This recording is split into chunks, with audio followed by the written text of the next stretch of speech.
partout où vous vous trouvez, je vous salue dans le précieux nom de Jésus-Christ. C'est encore une fois le vôtre Paul Ariel Malimtoto, je suis serviteur de Dieu par sa grâce. Et aujourd'hui, j'ai un thème que je viens partager avec vous. Et le thème que je viens partager avec vous dans les Saintes Écritures est intitulé « Je ne suis plus esclave pour avoir peur, je suis un enfant de Dieu. » Je ne suis plus esclave pour avoir peur, mais je suis un enfant de Dieu. Nous sommes dans Romains chapitre 8, le 15e verset. La Bible dit « Et vous n'avez point reçu un esprit de servitude pour être encore dans la crainte, mais vous avez reçu un esprit d'adoption par lequel nous crions Abba Père. L'Esprit lui-même rend témoignage à notre esprit que nous sommes enfants de Dieu. Or, si nous sommes enfants de Dieu, nous sommes aussi héritiers de Dieu et co-héritiers de Christ. Et si toutefois nous souffrons avec lui, afin d'être glorifiés avec lui. Verset 18. J'estime que les souffrances du temps présent ne sauraient être comparées à la gloire à venir qui sera révélée pour nous. Ici, l'apôtre commence avec une parole tellement forte et très importante en disant « Et vous n'avez point reçu un esprit de servitude pour être encore dans la crainte. » Ici, l'apôtre Paul était en train de s'adresser à l'église en disant « L'esprit que vous avez reçu, ce n'est pas un esprit de servitude, ce n'est pas un esprit d'esclave. » Mais vous avez reçu l'esprit d'adoption, un esprit qui a fait de vous, qui étaient des anciens esclaves, qui a fait de vous des enfants. Parce que, bien aimés dans le Seigneur, les gens qui ont vécu dans l'esclavagisme, comme ici aux États-Unis, peut-être ils peuvent comprendre cet enseignement très bien, mieux que moi. Et dans mon pays où il y avait la colonisation, peut-être mes grands-parents, ils ont compris qu'est-ce que l'indépendance. Et ici, l'apôtre Paul est en train de parler de deux esprits. Il parle de l'esprit de la servitude ou l'esprit de la servitude, oui. Et il parle aussi de l'esprit d'adoption. Donc, et ces deux esprits nous communiquent des identités. L'esprit de la servitude, c'est l'esprit d'esclave. Et l'esprit d'adoption, c'est l'esprit de fils. Alors, je ne sais pas quel est l'esprit que tu as, bien-aimé dans le Seigneur. Mais ici, l'apôtre Paul s'adresse aux chrétiens, aux enfants de Dieu, en disant ceci. Vous n'avez point reçu un esprit de servitude pour être dans la crainte. Un esclave vive dans la peur constante. Un esclave, il a toujours été rejeté. Il a toujours vécu dans la peur d'être rejeté parce qu'il n'a pas bien fait bien son travail. Il peut être chassé par son roi, par son maître. Un esclave vive dans la peur d'être puni s'il ne fait pas son travail comme il le faut. Un esclave a peur de l'avenir parce que un esclave n'a pas d'héritage, mais un fils a l'héritage. Un esclave n'a pas l'héritage. Il peut travailler, il peut bosser toutes les années de sa vie, il peut bosser pendant 50 ans, mais il n'a pas d'héritage. Celui qui bénéficiera de toute la richesse, ce sera le fils de celui qu'il sert. Parce que ce sont eux qui hériteront ces richesses. Et même la Bible déclare que, si vous lisez dans Galates chapitre 4, verset 30 à 31, la Bible dit ceci, que l'esclave n'héritera pas avec le fils.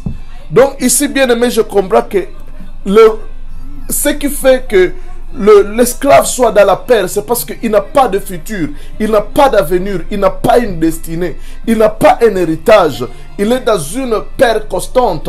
Bien-aimé dans le Seigneur, mais l'apôtre Paul a trouvé cette attitude dans la vie de plusieurs chrétiens et il a dit que nous ne sommes plus esclaves pour être dans la paix. Bien-aimé dans le Seigneur, laisse-moi te dire que tu n'as pas à avoir peur de rien. Parce que tu n'es plus esclave. Dès le jour où tu as donné ta vie à Jésus, tu es passé de l'esclave à fils. Tu as été adopté. Oui, tu étais un ancien esclave, mais tu as été adopté par le Maître. Tu as été adopté par Dieu. Et aujourd'hui, tu n'es plus esclave, mais tu es fils. Bien-aimé dans le Seigneur. Et tu dois, tu sais quoi? Un esclave, pour sortir de la mentalité de l'esclavagisme, parce que l'esclavagisme c'est un esprit. Voilà pourquoi il a dit que nous n'avons pas reçu l'esprit de la servitude. Beaucoup de chrétiens, ils sont déjà sauvés, ils sont enfants de Dieu, mais ils ont encore cette mentalité d'esclave. Ils vivent comme des esclaves. Ils ont peur des démons, ils ont peur du diable, ils ont peur de leur ancien maître, ne sachant pas qu'ils ont été libérés de la servitude de ces maîtres qui régnaient sur eux et que désormais leur vie appartient à un autre maître qui est Dieu. Bien-aimés dans le Seigneur, leur vie appartient et le Dieu les a adoptés. Nous étions esclaves du péché, nous étions esclaves du diable, nous étions esclaves du monde et le Seigneur nous a sauvés de cet esclavagisme au travers l'œuvre de la croix. Vous savez, il y avait une femme ici aux États-Unis qui s'appelait Harriet Tubman. Cette femme était une femme brave. Cette femme, on l'appelait dans le 18e siècle, on l'appelait le Moïse, parce que lui, son rôle, quand il y avait des esclaves noirs ici aux États-Unis, et à cette période-là, cette femme avait pris l'initiative il a fui d'abord, il s'est libéré de l'esclavagisme, il a fui, et il n'a pas voulu fuir seul. Il a beaucoup travaillé, il allait dans des camps, dans des champs des esclaves pour racheter les esclaves. Il volait les esclaves, il les rachetait. Il leur disait à ses frères noirs que nous ne pouvons pas continuer à être des esclaves. Nous devons nous libérer de l'esclavagisme. Et l'histoire dit que cette femme a libéré beaucoup d'esclaves noirs et il les a menés dans la terre qu'il appelait la terre promise, la terre libre au Canada. Alors cette femme était comme celui qui rachetait les gens de l'esclavagisme. Il les rachetait, il les sauvait de la main de leurs maîtres, de leurs méchants blancs qui dominaient sur eux. Bien-aimés dans le Seigneur, nous aussi nous étions sous l'esclavagisme du diable. Nous étions dominés par les démons. Nous étions dominés par le monde. Nous étions dominés par les péchés. Parce qu'il y a trois sphères qui dominent, qui est comme maître.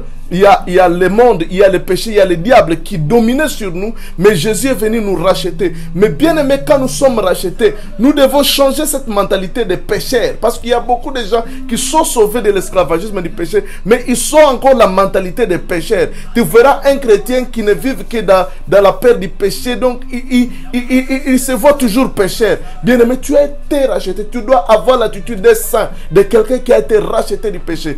Les autres sont encore assujettis au système de ce monde, ils veulent être comme ce monde. Les autres sont encore la conscience des démons. Ils savent que non, même si Jésus est à moi, mais le diable, les démons habitent encore à moi. Voilà pourquoi ces gens vont de délivrance à délivrance, délivrance à délivrance, parce qu'ils pensent toujours qu'il y a un démon en eux.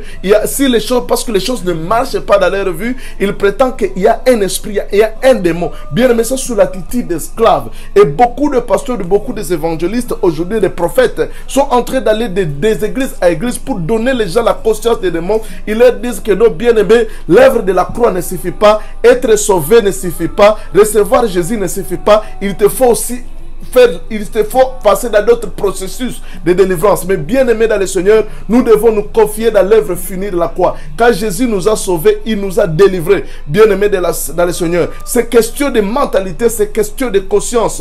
Bien aimés, voilà pourquoi l'apôtre Paul appelle l'église au renouvellement de l'intelligence. Nous devons renouveler notre intelligence pour comprendre que non, nous sommes sauvés, nous sommes libérés, nous ne sommes plus esclaves. Nous devons quitter la mentalité d'esclave à mentalité de fils. Nous sommes fils, nous ne sommes plus esclaves pour avoir dans la paix. Bien-aimés dans le Seigneur, Même si tu vois des résistances dans ta vie, si tu vois des problèmes dans ta vie, si tu vois des situations difficiles dans ta vie, que cela ne puisse pas te ramener dans la mentalité mensongère de l'ennemi pour te dire que non, tu vois, tu es encore possédé, tu es encore un démon. Il faut, et moi j'ai été là et j'ai combattu démons,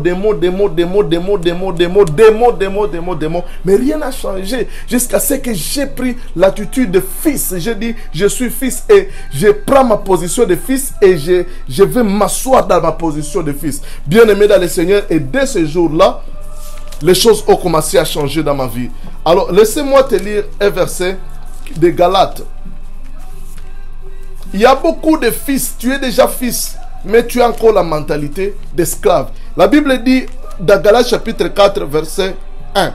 Or, aussi longtemps que l'héritier est enfant, je dis qu'il ne diffère rien d'un esclave, quoi qu'il soit maître de tout. La Bible dit que c'est un héritier, un héritier, quand il est encore enfant, il ne diffère pas d'un esclave. Un enfant, c'est quelqu'un qui n'a pas de jugement.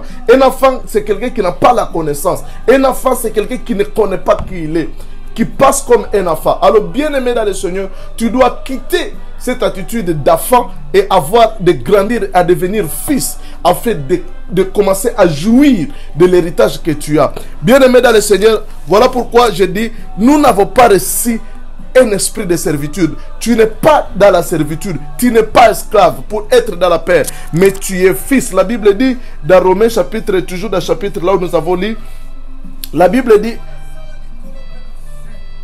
mais vous avez reçu un esprit d'adoption par lequel nous crions Abba Père. L'esprit d'adoption par lequel nous prions Abba Père. Nous avons reçu un esprit qui vient nous connecter et qui nous donne à cette courage-là d'appeler Dieu notre Père. Abba veut dire un père qui aime. Donc nous avons reçu un esprit qui nous convainc que nous avons un père qui nous aime. Abba veut dire père aimant, père qui aime. Ce n'est pas seulement un père. Tu peux avoir un père mais qui ne t'aime pas. Tu peux avoir un père qui est méchant avec toi. Mais le père qui nous a adoptés, notre Dieu, au travers l'œuvre de la croix, au travers le sang de Jésus-Christ, c'est un père qui nous aime. Il est un père qui t'aime. Un père qui aime, ce n'est pas celui qui est dans la joie quand il voit son fils souffrir. Bien-aimé dans le Seigneur, un père qui aime, ce n'est pas celui qui sera dans la joie, qui frappera même son fils de la maladie. Bien-aimé, je n'ai jamais vu, et je suis parent, et je ne peux pas permettre que mon enfant devienne malade. Parce que les autres disent que cette maladie, c'est Dieu qui l'a affligée sur moi. Et Dieu est en train de me corriger. Il est en train de m'enseigner au travers de cette maladie. Bien-aimé dans le Seigneur, à quand? Bien-aimé dans le Seigneur, depuis quand la maladie est devenue enseignant de l'église? Dieu ne peut pas t'enseigner par la maladie. Dieu t'enseigne au travers le Saint-Esprit. Dieu t'enseigne au travers de ses serviteurs. Dieu t'enseigne. Dieu a différentes voies de t'enseigner. Et ce sont des voies qu'il a tracées. Il dit, quand l'Esprit viendra, il vous enseignera toutes choses. Et il nous enseigne toutes choses au travers de ses bouches autorisées, qui sont les serviteurs, les pasteurs, les évangélistes, les docteurs, les apôtres et les prophètes. Il nous enseigne au travers de ces gens-là, bien-aimés. Il ne nous enseigne pas par la souffrance, en amenant le divorce dans ta famille, en amenant l'accident, et que tu dis que Dieu m'a enseigné au travers de l'accident. Dieu ne peut pas utiliser l'accident comme un moyen d'enseigner son église. Ça, c'est le diable derrière cet accident, et il faut refuser cet accident. Bien aimé, nous sommes devenus enfants de Dieu. La Bible dit que voilà pourquoi nous ne devons pas être dans la crainte, mais nous devons connaître que nous appartenons à une famille. Nous sommes membres de la famille de Dieu au travers de l'œuvre de la croix. L'Esprit lui-même rend témoignage à notre esprit que nous sommes enfants de Dieu. Bien aimés, nous sommes fils, nous sommes enfants. We are child of God. We are children of God. We are child. Tu es un enfant de Dieu. Tu es un enfant de Dieu. Tu es un enfant de Dieu. Tu es un enfant de Dieu. Tu es un enfant du roi. Dieu, c'est le grand roi. Tu es un enfant de Dieu. Tu n'es pas esclave. Bien-aimé dans le Seigneur, enlève cette mentalité d'esclave. Tu es un enfant.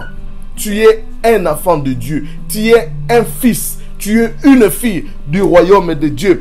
Et si tu es fils, la Bible dit, l'Esprit lui-même rend témoignage à notre esprit que nous sommes enfants de Dieu.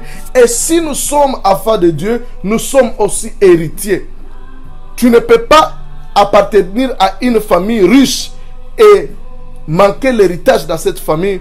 Nous sommes héritiers de Dieu et co-héritiers de Christ. Nous sommes des héritiers de Dieu. Si tu es enfant de Dieu, tu as un héritage, bien-aimé.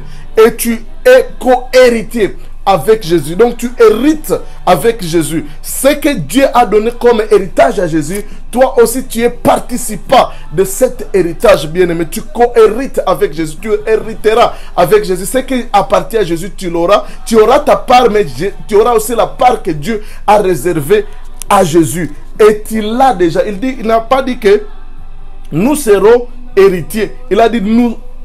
Or, si nous sommes afin de dire, nous sommes aussi héritiers. Maintenant, nous sommes héritiers dès à présent. Ce n'est pas l'héritage que nous attendons dans la vie éternelle. C'est l'héritage présent. Nous avons déjà l'héritage. Cet héritage nous est donné à partage, bien-aimé. Et nous sommes co-héritiers avec Christ. Nous co-héritons avec Christ présentement, bien-aimé, dans le Seigneur. Bien-aimé, tu sais quoi?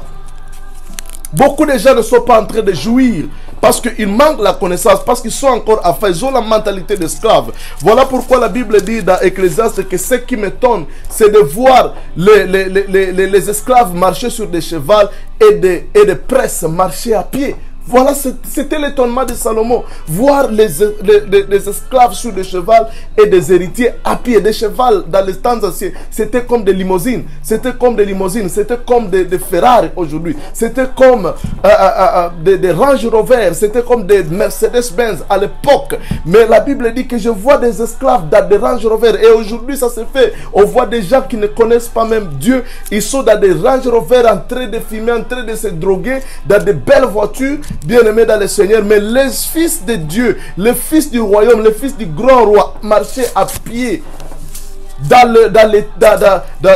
l'hiver, pendant l'hiver, sous le froid. Ils ne savent pas, ils sont dans de mauvais endroits, de mauvaises maisons, mauvaise vie. Leurs affaires étudiées dans des écoles de mini, ils n'ont pas quoi mettre sur leur table. Bien-aimé dans le Seigneur, ça ce n'est pas le problème de Dieu, c'est ton problème. Tu dois changer de mentalité. Tu dois avoir la mentalité royale parce que tu appartiens à la famille de Dieu. La Bible dit que nous n'avons pas à avoir père. Pourquoi un enfant ne peut pas avoir père, un enfant de Dieu? C'est parce qu'il a un héritage. Il a un héritage. Mais comment est-ce que nous devenons enfants de Dieu? Comment est-ce que nous devenons enfants? Bien-aimés dans le Seigneur, nous devenons enfants de Dieu au travers de la nouvelle naissance. La Bible dit ceci dans Jean chapitre 1. Parce que, bien-aimé, si tu n'as jamais expérimenté la nouvelle naissance, tu es encore esclave. Et si tu veux vraiment jouir de la bénédiction de fils que je vais définir dans quelques minutes, bien-aimé dans le Seigneur, tu dois avoir expérimenté ce que je vais te dire ici. Si vous lisez dans l'évangile selon Jean, chapitre 1, verset 12, la Bible dit, mais à tous ceux qui l'ont reçu et à ceux qui croient à son nom, il a donné le pouvoir de devenir enfant de Dieu. À ceux qui l'ont reçu et qui croient à son nom, il a donné le pouvoir de devenir enfant de Dieu. Bien-aimé, tu dois recevoir Jésus dans ta vie et tu dois croire à son nom. Tu dois croire à l'œuvre de la croix pour devenir enfant de Dieu. Bien-aimé, si tu as déjà reçu Jésus comme Seigneur et Sauveur, bien-aimé, dès ce jour-là, bien-aimé, tu es devenu enfant de Dieu et tu es devenu participant de la nature de Dieu. Tu es devenu héritier de Dieu, enfant de Dieu. Tu n'es plus esclave. Bien-aimé, ce n'est pas par la délivrance que tu deviens homme libre. Ce n'est pas par la délivrance que tu deviens homme libre. C'est par la nouvelle naissance. Et quand tu reçois la nouvelle naissance, le salut vient dans ta vie. Et cette salut, c'est comme un paquet qui a beaucoup de choses. La rémission du péché, la justification, la vie éternelle, la délivrance et tout ce que tu as besoin. La guérison, la bénédiction, l'élévation. Tout ce que tu as besoin pour ta vie. Bien-aimé dans le Seigneur. Comment maintenant, quel est l'héritage? Parce que la Bible dit que nous sommes co-héritiers, héritiers et co-héritiers avec Dieu. Mais qu'est-ce que Jésus a hérité de la part de Dieu? Bien-aimé dans le Seigneur, parce que je veux que tu comprennes la largeur, la longueur et la hauteur de ton héritage. Parce que tu es co-héritier. Tu hérites avec Christ, c'est que Jésus a reçu de son Père. La Bible dit dans Apocalypse chapitre 5, verset 12, il disait d'une voix forte, l'agneau qui a été immolé, l'agneau c'est Jésus, est digne de recevoir. L'agneau, c'est Jésus, est digne de recevoir. Ce qu'il a reçu là, c'est son héritage. Et la Bible dit que nous sommes héritiers avec lui. Ce que Jésus a reçu de la part de son Père, nous l'héritons avec lui. Et la Bible dit qu'il disait d'une voix forte, l'agneau qui a été immolé est digne de recevoir la puissance. Nous héritons la puissance avec Jésus, digne de recevoir la richesse. Nous héritons la richesse avec Jésus, digne de recevoir la sagesse. Nous héritons la sagesse avec Jésus, digne de recevoir la force, l'honneur, la gloire et la louange. La gloire, c'est ton héritage. La louange, être respecté, être honoré, c'est ton héritage. La sagesse, c'est ton héritage. L'honneur, c'est ton héritage. La richesse, c'est ton héritage. La puissance sur les diables, sur les démons, sur le monde des ténèbres, c'est ton héritage, bien-aimé. Je ne m'attarderai pas là-bas. Mais comment nous connecter à cette liberté? Parce que beaucoup de gens ne jouissent pas de la liberté et ne jouissent pas de leur statut d'enfant de Dieu. Bien-aimé, comme nous avons lu, la Bible dit que quand tu es encore un enfant, il t'est difficile de jouir de ton héritage. Tu ne diffères pas d'un esclave. Parce que pourquoi l'enfant n'arrive pas à jouir? C'est parce qu'il n'a pas la connaissance. C'est comme un esclave ou un employé, quelqu'un qui travaille dans ta maison, qui t'aide dans le ménage et qui garde ton enfant à la maison. Ton enfant, parce qu'il est encore enfant, quand il touche à la télévision, l'esclave peut dire, ne touche pas à cette télévision. Et il ne touchera pas, il aura peur de l'esclave parce qu'il ne sait pas que la télévision lui appartient. Donc, bien aimé dans le Seigneur, c'est problème de connaissance. Alors, pour te connecter à ta liberté, c'est au travers de la connaissance. Pour comment arriver à être libre, à me connecter à la liberté, lisons un verset dans la Bible. Dans Jean chapitre 8, verset 32. Jean chapitre 8, verset 32. Jean chapitre 8, verset 32. Qu'est-ce qui est dit là-bas? Jean chapitre 8, verset 32 dit ceci. Vous connaîtrez la vérité et la vérité vous affranchira. Vous connaîtrez la vérité et la vérité vous rendra libre. Bien-aimé, pour te connecter à ta statut d'enfant de Dieu et commencer à jouir de la puissance, la louange, l'honneur, le respect, la richesse et tout ce qui est ton héritage que tu hérites avec Christ, c'est par la connaissance de la vérité. La Bible dit, vous connaîtrez la vérité et la vérité vous affranchira. Bien-aimé, quand tu n'as pas la connaissance de la vérité, tu n'arriveras pas à jouir de la bénédiction de ta liberté. Bien-aimé, qu'est-ce que la vérité que nous sommes censés connaître? Bien-aimé, tu dois connaître, tu as besoin d'avoir la vérité, la connaissance sur ton Père, connaître qui est Dieu. Parce que la Bible dit que si nous sommes enfants de Dieu, si nous sommes fils, la Bible dit que nous sommes devenus enfants de Dieu. Alors tu dois connaître ton Dieu. Qui est Dieu pour toi? Dieu était Père pour toi. La première connaissance de la Bible, vous connaîtrez la vérité. La première connaissance de la vérité que tu as besoin de connaître pour te connecter à ta liberté et jouir de la liberté, c'est de connaître ton Dieu. La Bible dit que le peuple qui connaît, dans Daniel chapitre 12 verset 30, le peuple qui connaîtra son Dieu agira avec fermeté. Bien aimé, le grand problème que les chrétiens souffrent, ils n'ont pas la connaissance de Dieu. Ils ne savent pas qui est Dieu. Ils ne savent pas qui est Dieu pour eux. Ils savent, ils ont une connaissance générale que non, Dieu existe, Dieu est créateur du ciel et de la terre, Dieu a fait tout, mais ils ne savent pas qu'est-ce que Dieu représente pour eux.